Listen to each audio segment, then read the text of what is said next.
Hello student, welcome back in another lecture of class 12th biology.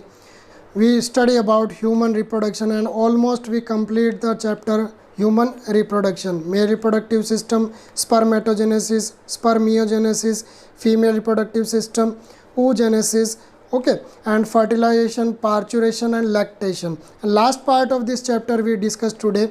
The part is extra embryonic membrane and types of placenta. Little bit we study about placenta in the last lecture. In this lecture we classified the placenta and the function of the placenta. So let we start our new topic, extra embryonic membrane and placenta. Okay, what is extra embryonic membrane? These membranes are not participate in the formation of embryo, but they are having some function which are very essential for the developing embryo or developing fetus. Okay, so what is extra embryonic membrane? Okay, the peripheral part of blastoderm does not take part in the formation of embryo. The peripheral part, central part of the blastoderm is participating in the formation of embryo, but the peripheral part of the blastoderm is not participating in the formation of embryo. So these parts are, this peripheral is known as extra embryonic region. Okay, the peripheral region of blastoderm is known as extra embryonic region. The extra embryonic membranes provide facilities for nutrition, respiration and excretion to the embryo. Now what is the function of these extra embryonic membrane? यानी कि इन extra embryonic membrane का क्या function होता है? Developing जो embryo होता है, जो प्लासेंटा के थ्रू जुड़ा हुआ है, किसके साथ? यूट्रस के साथ जुड़ा हुआ है, तो वहाँ क्या फंक्शन हो रहा है? न्यूट्रिशन उनको कैसे मिल रहा है? रेस्पिरेशन है, एक्सक्रीशन है, ये सभी फंक्शन कौन कर रही है? एक्स्ट्रा एम्ब्रियोनिक मेम्ब्रेन कर रही है. टोटल 4 टाइप की एक्स्ट्रा एम्ब्रियोनिक मेम्ब्रेन होती है. Extra embryonic membranes are of 4 types: amnion, chorion, yolk sac and allantois. Okay, 4 type of extra embryonic membranes are there: amnion, chorion, yolk sac, allantois. Human being के अंदर yolk sac and allantois क्या होती है? Well developed नहीं होती, या बोल सकते हैं these are poorly developed in human being, but they are well developed in the birds and reptiles. Okay, birds and reptiles egg. The birds and reptiles egg is known as cleidoic egg. Okay, cleidoic egg, because no connection between the maternal tissue and the fetus in the birds and reptiles. So the yolk sac is well developed. Yolk sac having nutrients, all the type of nutrients are present in yolk sac. But human being, the yolk sac and allantois are not well developed. They are poorly developed. So now we discuss about where these extra embryonic membranes are present. Okay, in this diagram, red colour, जो red colour में मैंने show किया, ये क्या है? Embryo. Okay, इस embryo से associated है allantois and remnants of yolk sac. Okay, अब यॉक सैक और एलेंटोइज ये किससे बनती है? इनके चारों ओर मीजोडर्मल टिश्यू होता है. ठीक है, इनके चारों ओर क्या होता है? मीजोडर्मल टिश्यू होता है. यानी कि किससे बनती है? मीजोडर्म प्लस एंडोडर्म, और अंदर की तरफ क्या होता है? एंडोडर्म होता है इनमें. ठीक है, मीजोडर्म और एंडोडर्म होता है. तो इस प्रकार का जो स्ट्रक्चर होती है उसको बोलते हैं स्प्लैंक्नो प्लूरल. स्प्लैंक्नो प्लूर. ओके, स्प्लैंक्नो प्लूर. ओके, तो ये किससे बनती है? मीजोडर्म और एंडोडर्म से. यॉक सैक जो एक्स्ट्रा एम्ब्रियोनिक मेम्ब्रेन है वो मीजोडर्म और एंडोडर्म से बनती है. गैस्ट्रुलेशन जब होता है तो गैस्ट्रुलेशन के बाद 3 जर्म्स लेयर बनती है: एक्टोडर्म, मीजोडर्म एंड एंडोडर्म. और ये क्या करती है? हमारे जितने भी विसरल्स ऑर्गन्स है, जो भी एक्सटर्नल मॉर्फोलॉजी या इंटरनल ऑर्गन है, उनका डेवलपमेंट किससे होता है? उनका ओरिजिन कैसे होता है? इन जर्म्स लेयर से होता है: एक्टोडर्म, मीजोडर्म एंड एंडोडर्म. तो यॉक सैक की फॉर्मेशन करने में कौन होता है? मीजोडर्म और एंडोडर्म. इसको क्या बोलते हैं? Splanchnopleure. Okay, splanchnopleure. Allantois भी क्या होती है? इसी तरीके से बनती है.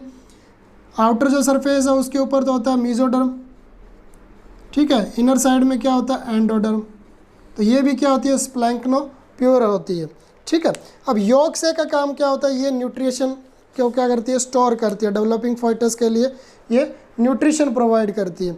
एलेंटोइस को क्या बोलते हैं? एक तरीके से ये किडनी का फंक्शन कर रही है. एक्सक्रीटरी जो प्रोडक्ट बन रहे हैं फॉइटस के अंदर, ठीक है। तो उनका जो एक्सक्रीशन होता है, जो नाइट्रोजनस वेस्टेज है उनका जो एक्सक्रीशन होता है उनको कौन करता है, एलेंटोइस करता है, ठीक है। लेकिन ह्यूमन बीइंग के अंदर ये वेल डेवलप्ड नहीं होते, ह्यूमन बीइंग के अंदर वो फंक्शन कौन कर रहा है, प्लासेंटा कर रहा है, ठीक है। कोरियन और amnion are well developed in human being, okay. तो allantois and yolk sac, these are made up by mesoderm and endoderm, so they are known as splanchnopural, okay। Now we move on amnion and Korean. आप यहाँ ध्यान से देखो इस diagram में जो blue colour से मैंने एक कैविटी शो की है, ये कैविटी, ठीक है। इस कैविटी के अंदर क्या होता है, एमनियोटिक कैविटी बोलते हैं। इस कैविटी को क्या बोलते हैं, एमनियोटिक कैविटी। और इस एमनियोटिक कैविटी के अंदर एमनियोटिक फ्लूइड भरा होता है, ठीक है। एमनियोटिक फ्लूइड भरा होता है, वो क्या करता है, शॉक ऑब्जॉर्बर होते हैं, यानी कि जो फोइटस होता है उसकी जो शॉक लगते हैं या कोई भी आघात लगते हैं उससे जो प्रोटेक्शन देता है वो कौन देती है, ये एमनियोटिक फ्लूइड देती है। अब इस एमनियोटिक फ्लूइड के अंदर कुछ सेल्स पाई जाती है, ठीक है। एमनियोटिक फ्लूइड के अंदर कुछ सेल्स पाई जाती है, इन सेल्स को क्या बोलते हैं, फोइटल सेल्स बोलते हैं। क्या बोलते हैं, फोइटल सेल्स बोलते हैं, ठीक है। जब किसी फोइटस के अंदर किसी डिजीज़ का पता लगाना हो, ठीक है, ठीक है, सेक्स डिटर्मिनेशन पता करना हो भी, क्या ये मेल है, चाइल्ड मेल है या फीमेल है, लेकिन ये इलीगल होता है।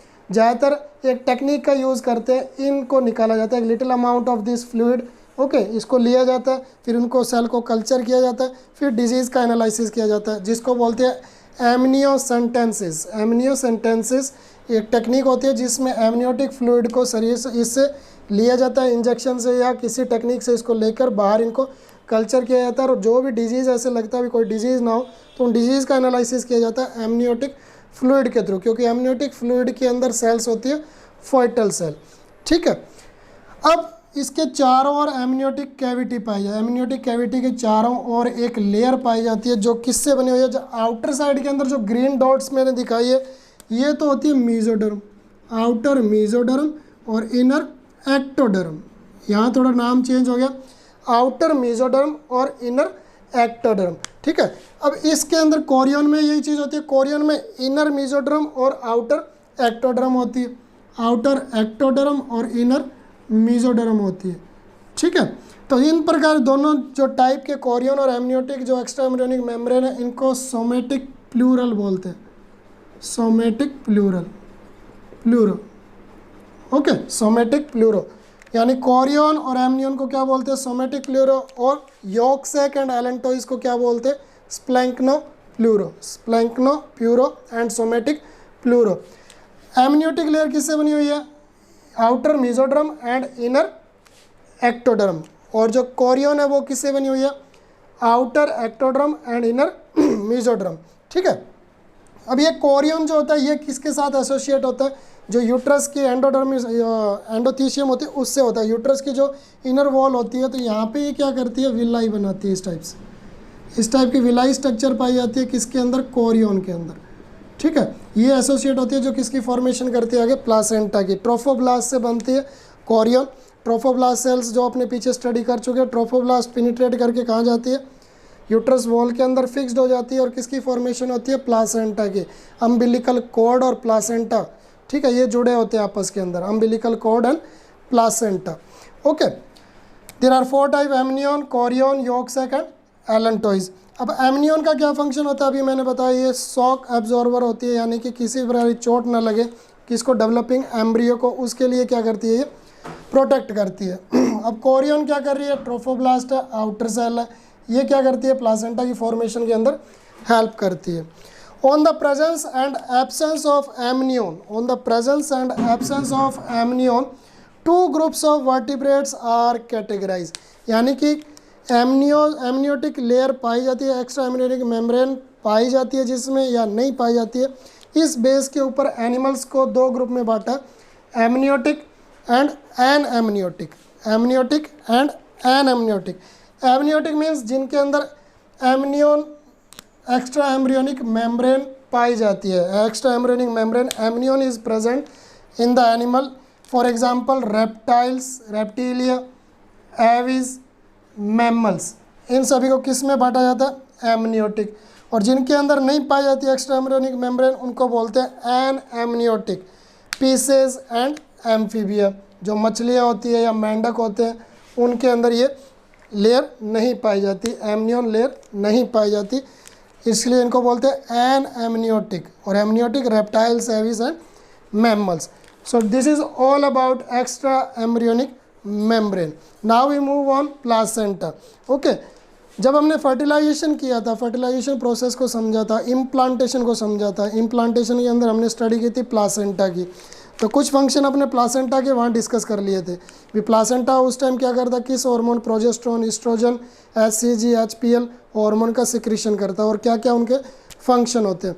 तो थोड़ा बहुत नॉलेज हो रहा है प्लासेंटा के बारे में, वो हम यहाँ डिस्कस करते हैं। Classification of placenta and function of placenta. Placenta is a temporary endocrine structure.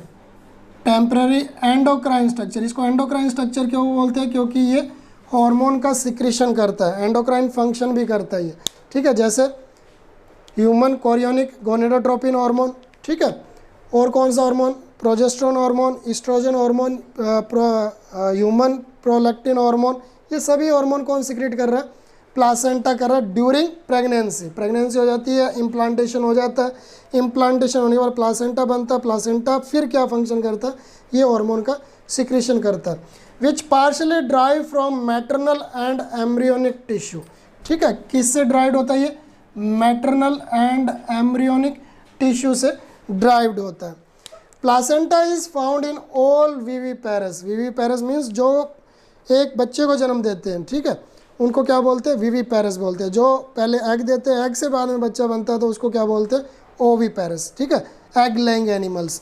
जो सीधे एक चाइल्ड को बर्थ देते हैं उनको क्या बोलते हैं, विविपेरस। फॉर एग्जांपल सब क्लास प्रोटोथीरिया, मैमल्स के अंदर एक क्लास आती है प्रोटोथीरिया, उसके अंदर ये नहीं होता, ठीक है, animals. Classification of placenta on the basis of intimacy, deciduate type, deciduate type इसको ट्रू प्लासेंटा बोलते हैं। ये ज़्यादातर ह्यूमन के अंदर, डॉग के अंदर और हियर के अंदर इस प्रकार का प्लासेंटा पाया जाता है। On the basis of implantation, यानी किस टाइप से इम्प्लांट हो रहा है, कौन, ब्लास्टोसिस्ट, ठीक है, तो उसके आधार पर कितने प्रकार का होता है, ये बोलते हैं interstitial placenta. Interstitial placenta human के अंदर होता है और एप्स के अंदर होता है। हमारे प्रीमिटिव क्या थे, एप्स थे, तो ये इनके अंदर कौन सा प्लासेंटा होता है, on the basis of implantation interstitial placenta in human and apps. Okay, कुछ और जो पिग्स भी होते हैं उनके अंदर भी ये पाया जाता है interstitial placenta.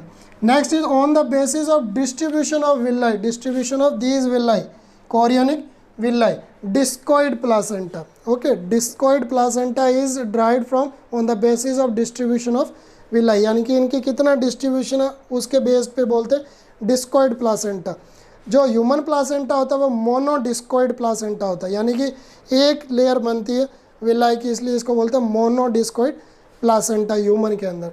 On the basis of histology, यानी कि टिश्यू स्ट्रक्चर कैसी है, हिस्टोलॉजी, हीमोकोरियल प्लासेंटा ह्यूमन के अंदर पाया जाता है। हीमोकोरियल प्लासेंटा, जो ह्यूमन प्लासेंटा का टाइप होता है वो कैसा होता है, हीमोकोरियल प्लासेंटा।